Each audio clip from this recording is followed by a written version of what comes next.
everyone, my name is Naomi Tappan and I'm the independent Epicure consultant behind Tappan's Table with Epicure. I'd like to welcome you to my kitchen and thank you for coming and attending the cooking class today. We're going to be cooking up some Asian style sesame ginger dumplings. Let's get cooking. So step one, we're going to take an onion that I've already taken the peel off, and I've put it onto the attachment for the mandolin. This thing is pretty nifty. I like that it has a little button in the back that you just push to pop the adjustable attachment off so you can cut different sizes, different styles, different thicknesses. It's very sharp, so you keep your fingers back. And you just pop it in and snap, and then it's in place. And again, to take it off, you just push in on the button. So, using the attachment, we're just going to slice the onion up here.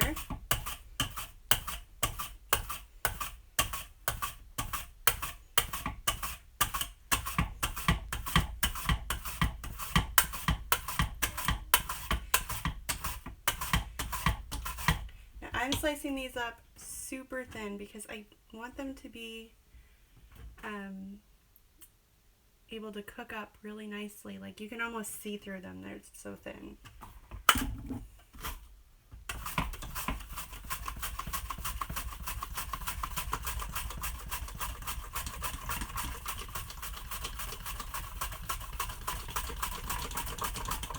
And I'm literally just sliding my hand up and down.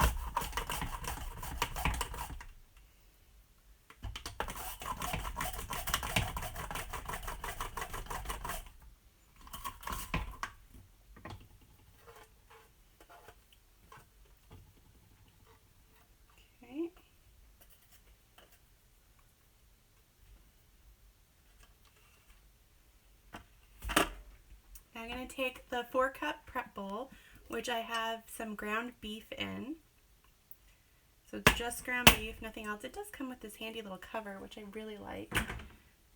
We're going to put the onion in the bowl.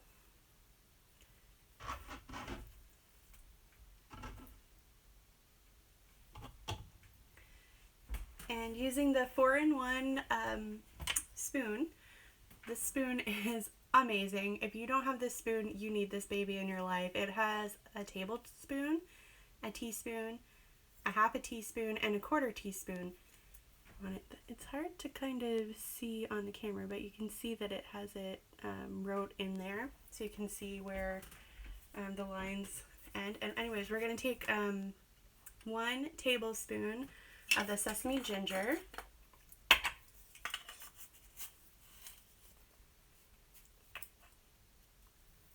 And we're going to add it to that 1 pound of ground beef and 1 onion.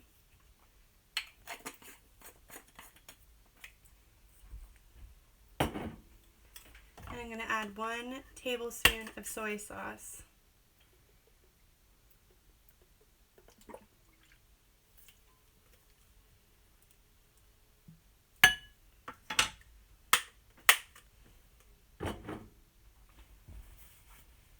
And then using the ground meat separator,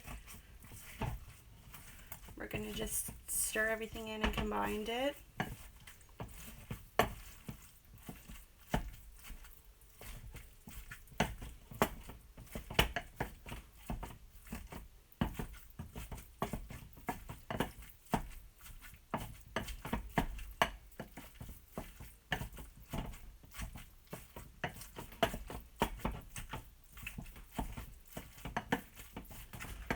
Once the meat is all separated, I'm going to go back to my 4-in-1 spoon and just make sure that that seasoning is really combined in there.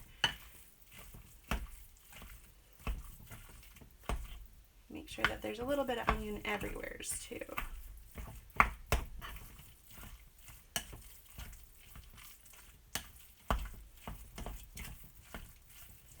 It already smells good.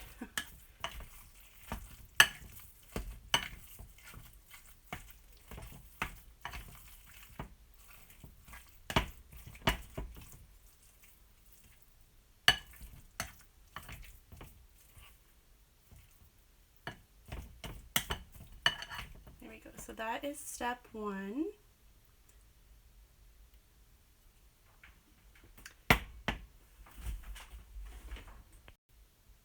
Moving on to step 2, I have 3 cups of all-purpose flour in there, in a bowl, a mixing bowl. And I'm going to use the 4-in-1 spoon to just kind of like dig a little hole in the middle of the flour.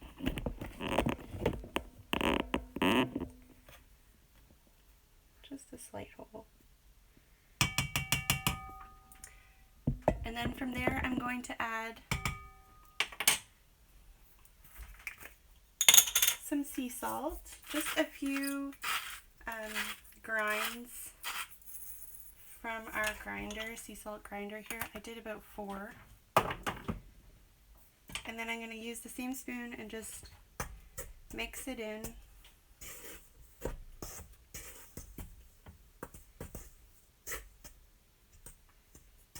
Okay, and then I'm going to make that hole again, same size, same shape as before.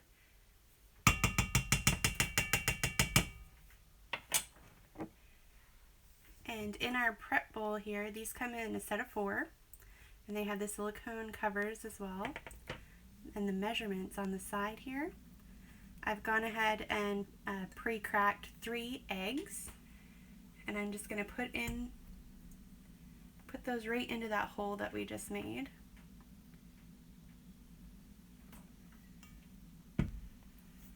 And I'm going to stick it on the mixer.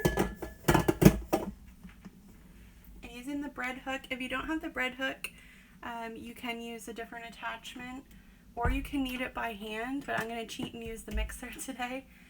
We're going to combine the eggs with the flour. Once that's had a second to mix, we're going to add 2/3 cup of hot water into the mix. And we're going to turn our mixer back on for a couple minutes. Midway through mixing, you may want to use the spatula to just scrape down the sides. So you're making sure that everything is getting mixed and kneaded thoroughly. Once it's done mixing, it will look similar to this. And using the cutting board, I'm just going to give it a little light dust of flour. This is our Epicure cutting board too. It's really nice. It's double-sided and has a little grippy so it doesn't slide everywhere. I'm going to pop this on here. I'm going to give it a little dusting of flour too, because it is just a teeny bit stickier than I was hoping for. Okay. And I'm just forming it into a ball here. And using the Epicure knife that comes with this handy little sleeve so you don't cut yourself when you're digging through your drawer, I'm going to cut this ball in half.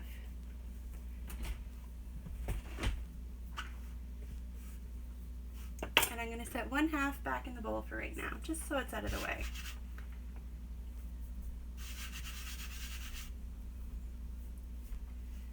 Okay, so we got a nice little dough ball here.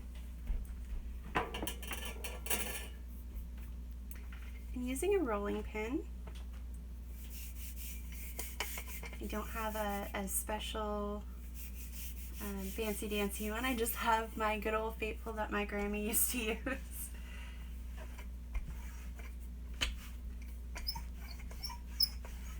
I'm just going to flatten out the dough.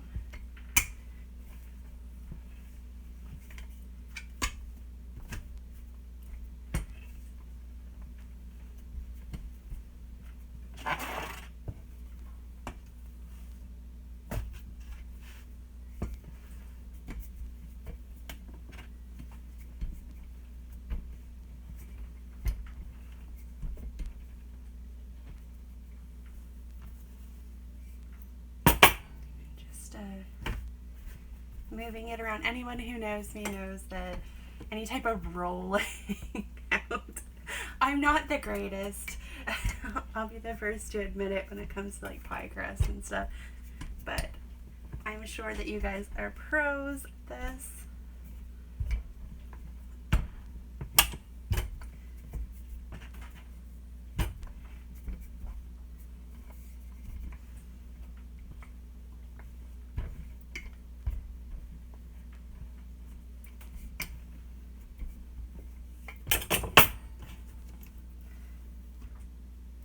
That's the thing about cooking that I really like. Like, you don't have to be an expert. You can just do it.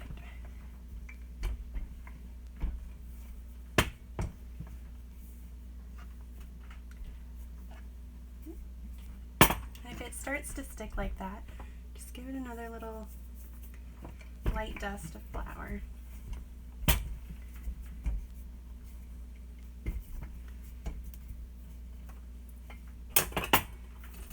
Alright, now that that is rolled out, we're going to take our raw meat mixture, which we made earlier, and using the 4-in-1 spoon,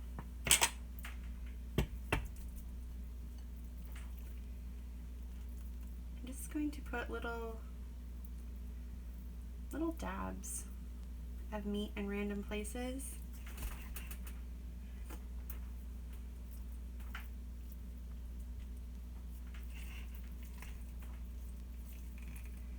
So they're about half a tablespoon each.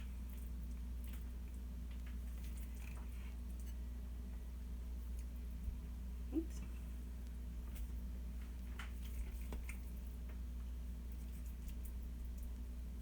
And I'm just going to do this along, and I'll come back when it's all done. I've got the meat all portioned out here.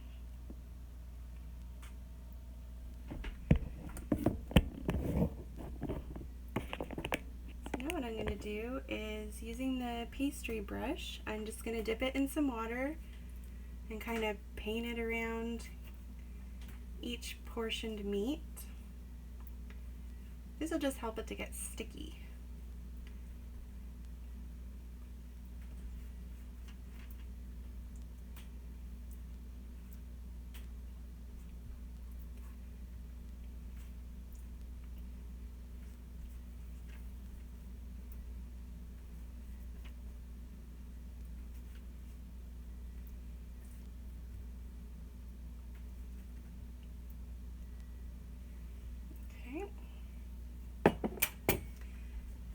Now, while I was away, I did do the other. I just rolled it out just to save time here for everybody.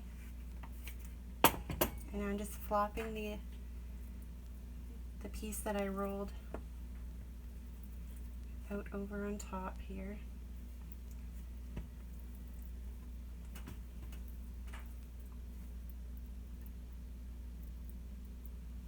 You might have to like just move them around a little.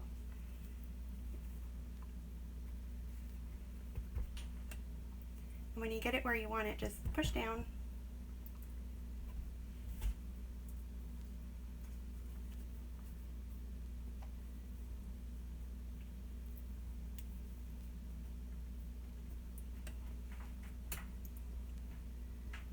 Okay, now I'm just pushing in very lightly in between each of the little balls that we made here. And if you feel some that are close together like these ones were, I'm just going to readjust them so that they're not touching each other.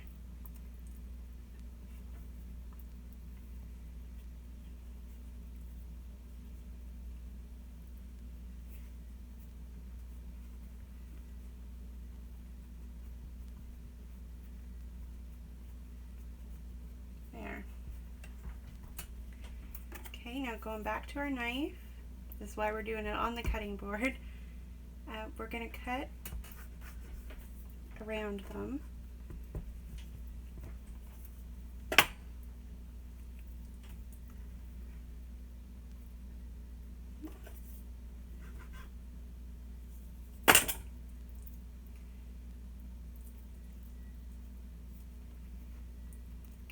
And then using a fork that I'm going to dip in water, we're going to just press around the sides.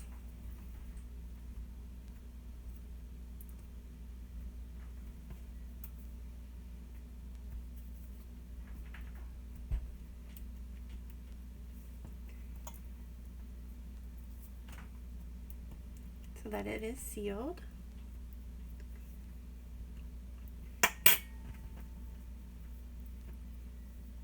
And then we're going to set them aside as we go, doing that same process for all of them.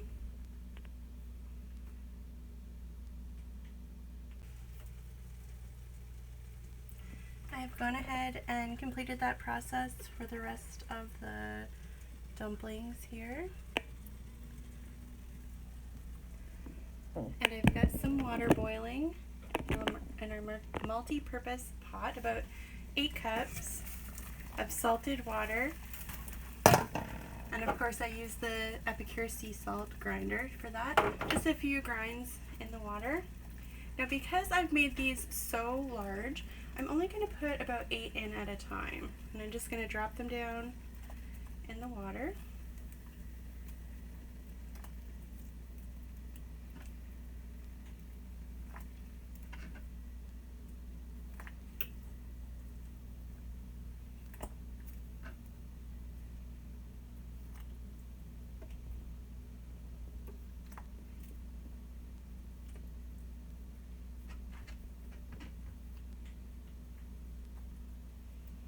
I might be able to fit 9 in there. I'll put 9 in at a time.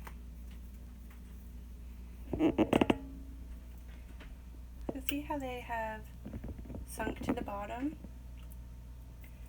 And one of the nice things about this pot is that it does have the measurements on the side. I'm not sure if you can see, but it's a 12 cup one, and the measurements go down the side. So we'll be able to tell when these are done when they start floating to the surface. I am going to give them a stir because you don't want them to stick together when they first get in there. Just a light stir. And I'm going to stick the cover back on. And once they start floating to the top, they'll be done. Okay, so these have started to float to the top. You can see they're nice and poofy.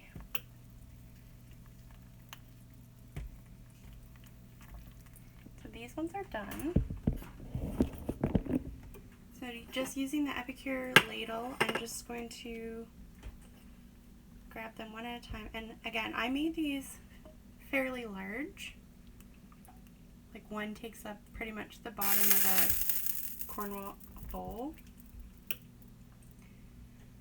You can eat these if you just want to put oil or butter on them, that's fine.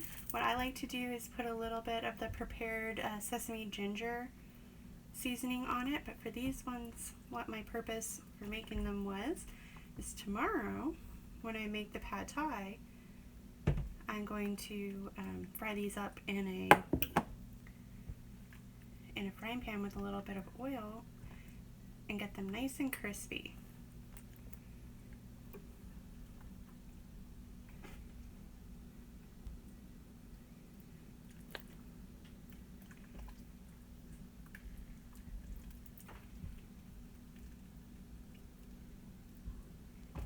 Sometimes what I'll do with them too is if I'm just eating them when they're fresh out and I'm not going to fry them up, I will put a little bit of butter on them with some Asian stir-fry seasoning sprinkled on top.